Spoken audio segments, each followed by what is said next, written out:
अस्सलाम वालेकुम स्टूडेंट्स कल हम एक टेंडर शीट बना रहे थे जिसमें हमने देखा कि कुछ स्टूडेंट्स हैं जिनमें कुछ मेल हैं कुछ फ़ीमेल हैं और उनकी हमने डेली बेसिस के ऊपर अटेंडेंस मार्क की। प्रेजेंट को हमने प्रेजेंट मार्क किया, एब्सेंट को हमने एब्सेंट मार्क किया, जो लीव पे थी उनको हमने लीव मार्क कर दिया। और फिर हमने महीने के एंड के ऊपर मालूम किया कि हर स्टूडेंट की कितनी परसेंटेज है। पहले हमने उसकी प्रेजेंट मालूम किए, फिर हमने उसके एब्सेंट मालूम किए और फिर हमने ये मालूम किया कि वो स्टूडेंट कितने दिन लीव पर रहा। उसकी परसेंटेज मालूम करने के बाद फिर हमने उसका जो है एब्सेंट बेसिस के ऊपर फ़ाइन जो है वो मालूम किया। तो ये चीज़ें हमने कुछ मालूम की थी कल। तो इसके नीचे अगर आप शीट के नीचे देखें तो कुछ और चीज़ें आपको यहाँ पर नज़र आएंगी। ये जो शीट आपकी बुक के पेज नंबर 120 के ऊपर बनी हुई है, अगर आप देखें बुक के पेज पर तो आपको यहाँ पर कुछ चीज़ें मज़ीद जो हैं वो देखने को मिलेंगी। तो आज हम देखेंगे कि ये क्या चीज़ बनी हुई है, इसको कैसे बनाया जाएगा। तो अगर हम यहाँ पर देखें तो यहाँ पर लेफ़्ट साइड पे आपको कुछ अब्रीवेशंस दिए गए हैं जो कि हमने यहाँ पर इस्तेमाल किए हैं, जैसे पी है, एल है, ए है, ठीक है। तो ये मुख्तलिफ़ जो चीज़ें हैं ये इनके अब्रीवेशंस यहाँ पर बयान किए गए हैं। जैसे पी प्रेजेंट के लिए है, ए एब्सेंट के लिए है, एल लीव जो है स्टूडेंट्स उनके लिए इस्तेमाल किया गया है, ठीक है। हमने इस्तेमाल किया परसेंटेज जो है ये मंथली जो परसेंटेज है, और इसी तरीके से एफ़ जो है वो फ़ाइन है, ठीक है। और एस जो है वो ड्रॉप आउट का है, यानी अगर कोई स्टूडेंट जो है वो ड्रॉप आउट हो जाता है, कोई स्टूडेंट जो है वो खारिज हो जाता है, उसका नाम खारिज कर दिया जाता है, तो उसको हम यहाँ पर एस से शो करवाएंगे। जैसे यहाँ पर एस लिखा हुआ नज़र आ रहा है, ये स्टूडेंट ड्रॉप आउट हो गया है तो हमने यहाँ पर इसको एस लिख दिया। और ये यहाँ पर आगे देखें तो इसकी अटेंडेंस मार्क नहीं हो रही क्योंकि ये ड्रॉप आउट हो गया है।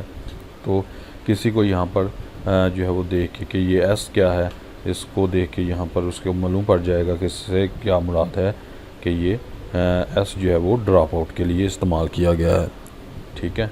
तो ये कुछ एब्रीवेशंस हैं, ठीक है, जो कि यहाँ पर इस्तेमाल किए गए हैं। और इसमें क्या है जो इसमें है जी कि टोटल नंबर ऑफ़ ट्रेनीज़ कितने हैं हमारे पास। अब टोटल नंबर ऑफ़ ट्रेनीज़ जो हैं वो कैसे मालूम होंगे, अगर हम मेल ट्रेनीज़ और फीमेल ट्रेनीज़ दोनों को ऐड कर लें तो हमारे पास जो है टोटल नंबर ऑफ़ ट्रेनीज़ आ जाते हैं। अब मेल ट्रेनीज़ हम कैसे मालूम करेंगे और फीमेल ट्रेनीज़ कैसे मालूम करेंगे। तो एक तो तरीक़ाकार ये है कि आप देख लें यहाँ पर कि हमारे पास जो ट्रेनीज़ हैं कौन कौन से हैं, उनका जो है वो क्या नाम है। अगर हम नाम देख के करेंगे ये मालूम करने की कोशिश करें कि कौन से मेल हैं कौन से फ़ीमेल हैं, तो ये ज़रा मुश्किल हो जाता है क्योंकि कुछ नाम ऐसे होते हैं जो कि मेल और फीमेल दोनों के हो सकते हैं, ठीक है। कुछ ऐसे नाम भी रखे जाते हैं जो कि मेल भी रख सकते हैं, मेल भी रखते हैं और फीमेल्स के भी रखे जाते हैं, ठीक है। तो नाम को देख के तो ये चीज़ ज़रा मालूम करनी मुश्किल हो जाती है। तो यहाँ पर हमने एक कॉलम ऐड किया है जेंडर के नाम से, मेल है, और यहाँ पर हमने मेल जो स्टूडेंट्स हैं उनको मेल लिख दिया, जो फीमेल स्टूडेंट्स हैं उनको हमने फ़ीमेल लिख दिया है। अब ये मालूम करने के लिए या ये काउंट करने के लिए कि कितने टोटल मेल हैं और कितने फ़ीमेल हैं, तो हम यहाँ पर फंक्शन अप्लाई कर सकते हैं। अगर आप वैसे काउंट करना चाहें मेल कितने हैं तो आप वैसे भी काउंट कर सकते हैं, लेकिन मैनुअली काउंट करने में गलती का इम्कान होता है, और अब जब स्टूडेंट्स की तादाद ज़्यादा हो तो फिर गलती के चांसेस ज़्यादा हो जाते हैं मैनुअली वर्क के अंदर। तो हम क्या करते हैं, हम आमतौर पर फार्मूला वगैरह अप्लाई कर लेते हैं जिससे गलती के इम्कान जो होते हैं वो ज़ीरो हो जाते हैं। अब यहाँ पर अगर हम मालूम करना चाहें मेल स्टूडेंट्स कितने हैं यहाँ पर इस सेल रेंज के अंदर, तो हम वही फार्मूला अप्लाई कर सकते हैं जो कि कल हमने अप्लाई किया था प्रेजेंट मालूम करने के लिए, एब्सेंट मालूम करने के लिए या लीव मालूम करने के लिए। जैसे यहाँ पर देखिए तो हमने यहाँ पर सेल रेंज दी थी और आगे प्रेजेंट मालूम करने के लिए पी लिखा था। तो हम मेल स्टूडेंट्स की तादाद मालूम करने के लिए, मेल स्टूडेंट्स को काउंट करने के लिए हम पी की जगह पर मेल लिख देंगे। इसी तरीके से फ़ीमेल्स की जो है तादाद मालूम करने के लिए, फ़ीमेल्स को काउंट करने के लिए हम यहाँ पर फ़ीमेल लिख देंगे। तो यहाँ पर हमने फार्मूले के अंदर यहाँ मेल ट्रेनीज़ की तादाद मालूम करने के लिए ये देखिए हमने सेल रेंज दी है, काउंट इफ़ का ही फंक्शन अप्लाई किया है, D7 कॉलन D17 तक। तो ये D7 से D17 तक जो कि हमारे पास स्टूडेंट्स हैं, जिनमें मेल भी हैं फ़ीमेल भी, हमने एक्सेल को कहा कि वो इनमें से जो मेल स्टूडेंट्स हैं उनको काउंट करे। तो यहाँ पर हमने क्राइटेरिया जो है वो मेल का दिया है। तो जैसे ही हम इसको इंटर करेंगे तो ये हमारे पास मेल की तादाद जो है वो आ जाएगी। देखिए हमारे पास 8 स्टूडेंट जो हैं, 11 में से वो मेल हैं। और इसी तरीके से फ़ीमेल की तादाद मालूम करने के लिए हमने वही जो है फार्मूला अप्लाई किया है, काउंट इफ़ D7:D17। और यहाँ पर जो क्राइटेरिया हमने अप्लाई किया है वो फ़ीमेल है। ठीक है, तो जैसे ही हम ये चीज़ लिख के इंटर करते हैं तो यहाँ पर हमारे पास फ़ीमेल ट्रेनीज़ की तादाद जो है वो आ जाती है। अब टोटल नंबर ऑफ़ ट्रेनीज़ ये हम कैसे मालूम करेंगे? अगर हम मेल ट्रेनीज़ और फीमेल ट्रेनीज़ को ऐड कर दें, सम कर दें आपस में, तो हमारे पास टोटल नंबर ऑफ़ ट्रेनीज़ आ जाते हैं। तो यहाँ पर देखें हमने M23 male trainees plus M24 female trainees दोनों को हमने ऐड किया है। तो जैसे ही हम इन दोनों को ऐड करेंगे इन सेल रेफरेंसेस को, तो हमारे पास जो टोटल नंबर ऑफ़ ट्रेनीज़ हैं उनकी तादाद आ जाएगी। अच्छा जी, इसके बाद जो है हमारे पास मंथली ड्रॉप आउट मालूम करेंगे हम कि मंथली कितने स्टूडेंट जो हैं वो ड्रॉप आउट हुए हैं, कितने स्टक ऑफ हुए हैं। तो इनकी तादाद हम मालूम करना चाहते हैं। तो मंथली ड्रॉप आउट के लिए भी हम वही फार्मूला अप्लाई कर सकते हैं काउंट इफ़ का। तो हम सबसे पहले इज़ इक्वल टू लिखेंगे और उसके बाद काउंट इफ़ ब्रैकेट ओपन करेंगे और हम सेल रेंज देंगे। अब सेल रेंज क्या होगी? सेल रेंज ये पूरे का पूरा टेबल हो सकता है। ठीक है, ये पूरे का पूरा टेबल होगा। यहाँ तक जो है जहाँ पर हमने प्रेजेंट, एब्सेंट या लीव मार्क की हुई है। तो ये जो है ये आप इतना एरिया जो है इसको सेलेक्ट करेंगे कि यहाँ पर इतने एरिया के अंदर कहीं पर भी अगर एस लिखा हुआ है तो उसको काउंट कर ले। अब एस किसके लिए है? ड्रॉप आउट के लिए। अब जितने स्टूडेंट ड्रॉप आउट होंगे उनके लिए एस हम लिखते जाएंगे हर स्टूडेंट के लिए। अब जैसे फ़र्ज़ करें ये स्टूडेंट है, अगर ये ड्रॉप आउट होता है तो हम यहाँ पर इसके लिए एस मार्क कर देंगे।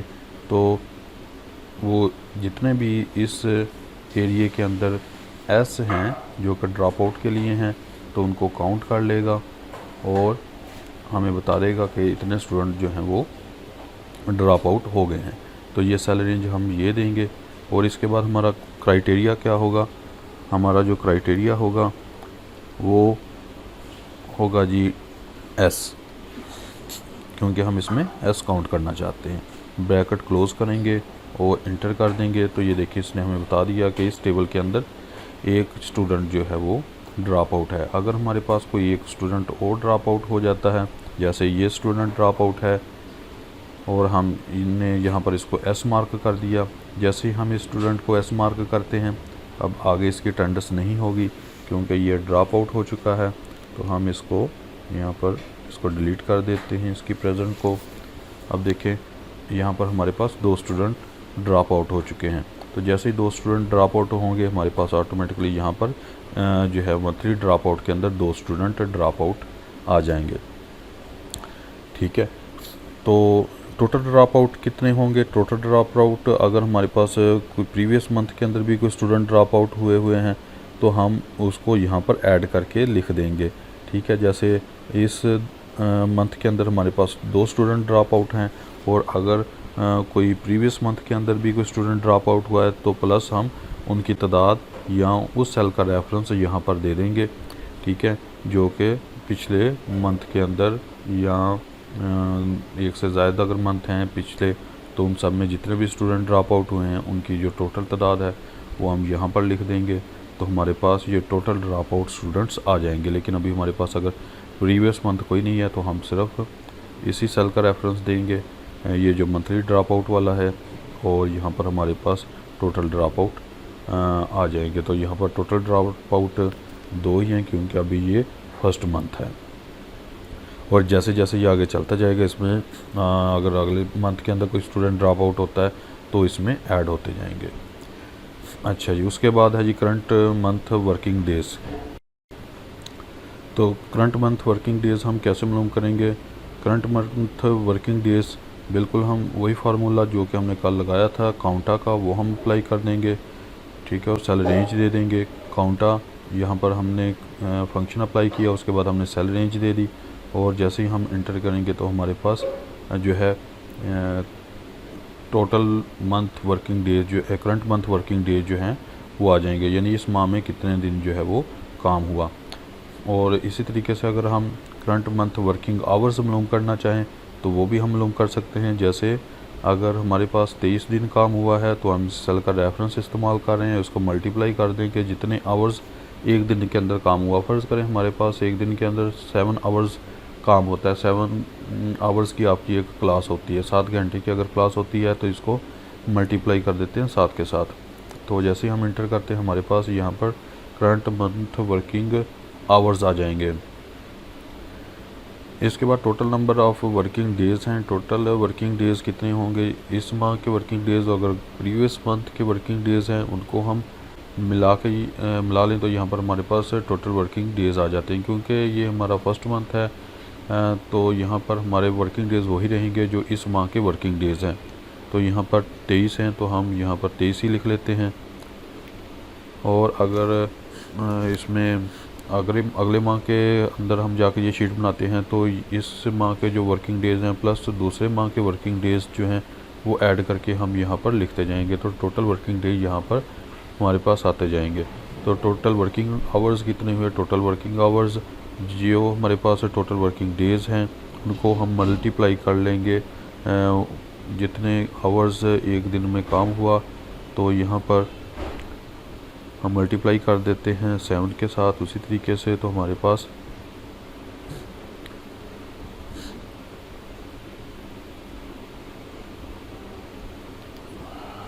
टोटल वर्किंग आवर्स आ जाएंगे।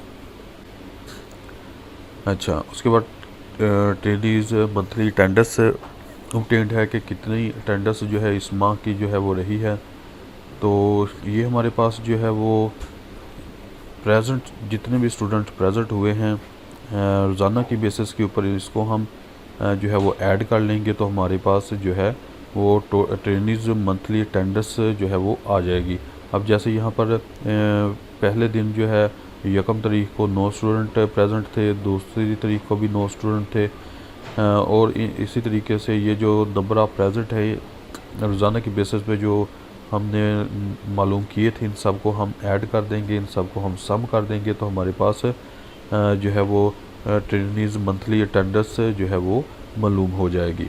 तो हम यहाँ पर इसको इंटर करेंगे तो जैसे इंटर करते हैं हमारे पास ये ट्रेनीज़ मंथली अटेंडेंस ये आ जाती है हमारे पास। इसी तरीके से टोटल मंथली अटेंडेंस ये कैसे मालूम होगी, ये हमारे पास जो है total number of trainees multiply by current month working days, इनके साथ अगर हम मल्टीप्लाई कर दें तो हमारे पास जो है वो टोटल मंथली अटेंडेंस आ जाती है। तो इन दोनों को हम आपस में मल्टीप्लाई कर देते हैं तो टोटल मंथली अटेंडेंस हमारे पास आ जाएगी। और अगर हम इसकी परसेंटेज मालूम करना चाहें, जैसे टोटल मंथली अटेंडेंस परसेंटेज है, तो हम इस सेल को ये जो हमारे पास ट्रेनीज़ मंथली अटेंडेंस है इसको हम डिवाइड कर देंगे टोटल मंथली अटेंडेंस के साथ। तो हमारे पास जो है वो टोटल मंथली अटेंडेंस की जो परसेंटेज है वो हमारे पास आ जाती है। तो हम इसको जैसे इंटर करते हैं हमारे पास 85% हमारे पास जो है टोटल मंथली अटेंडेंस जो है वो आ गई है। ठीक है, तो इस तरीके से आप इस शीट को कंप्लीट करेंगे।